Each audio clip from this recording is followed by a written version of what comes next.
Iran के कोल अज राती 12 बजे तक की मोहलत अमरीकी सदर ने तेहरान को दी गई डेडलाइन खत्म करार दे दी। आख्या डेडलाइन तक मेरी मर्जी का मुआहदा होना चाहिए। डील ना हुई तो राती 12 बजे तो पहले ईरान का हर पावर प्लांट तबाह कर देंगे।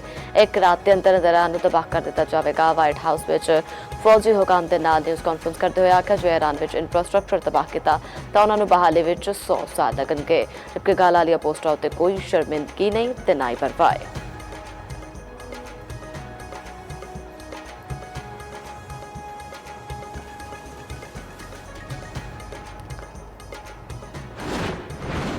अमरीकी सदर की धमकियां वहम उत्ते मबनी ने। ईरान की आला फौजी कमान का मुश्तरका बयान जारी। आख्या धमकियां मशरक़ी वस्ता में अमरीकी जिल्लत रसवाई की तलाफी नहीं कर सकदियां।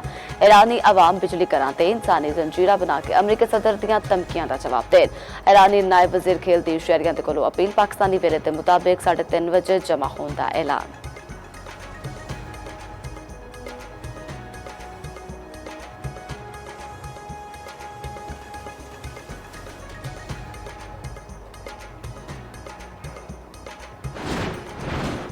ईरानी सुप्रीम लीडर मुश्तबा खामनाई दी अमरीकी सदर दी ईरान को पत्थर के दौर में भेजन की धमकी दी। शदीद अल्फाज में मुजम्मत आख्या दुश्मन सानू बार बार पत्थर के दौर में भेजन दी धमकियां दे रहा है। अमरीका ईरानी पुल पावर प्लांट का हमतनसीबात को निशाना बनाने की गल करता है। अमरीकी धमकियां इंसानियत के खिलाफ जुर्म ने। बैनुल अक़वामी बरादरी खामोश तमाशाई बन के दुश्मन का साथ दे रही है।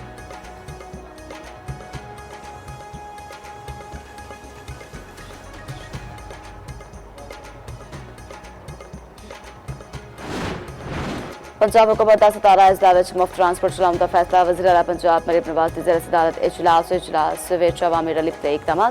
गुजरावाला मुल्तान ते सियालकोट में मुफ्त ट्रांसपोर्ट पायलट की मंजूरी। शेख खुरनोश की डीसी रेट का जायजा लैके रिपोर्ट पेश करने की हिदायत। वज़ीर आला मरीम नवाज का ओपन ट्रेड नाल मवाद ते वाक़ियात उत्ते इज़हार बरहमी। उन्हें आख्या कि गैर महफूज जोहड़ की मौजूदगी डीसी की नाकामी की वजह समझी जाती है। जंग में सफाई सूरत हाल उत्ते इज़हार नापसंदीदगी। 24 घंटिया में सफाई का हुक्म। मरीम नवाज की पंजाब भर में सफाई में बेहतरी लई 2 हफ्ते की डेडलाइन।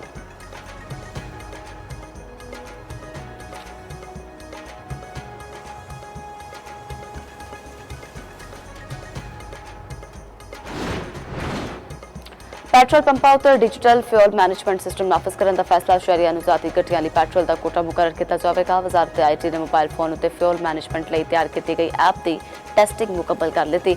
वजारत IT ने कैबिनेट डिवीजन को तफसीलात भिजवा दी। पेट्रोल पंपों को दिए जाने वाले मोबाइल फोन की मालियात 72,000 रुपये होगी। मोबाइल फोन से रकम ऑयल मार्केटिंग कंपनी फराहम करेगी।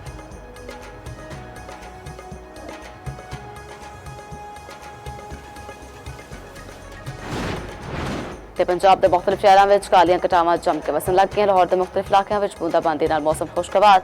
रावलपिंडी के वक्फे वक्फे नाल बदल वसन का सिलसिला जारी। सरगोदा पहाड़ी पानी रोकने लई बनाया गया बंद टुट गया। पानी करीबी आबादियों में वरन लग गया। इमदादी सरगर्मियां जारी। पक्कर में मुसलसल बारिश के बायस फील्ड स्टाफ दी छुट्टियां मनसूख।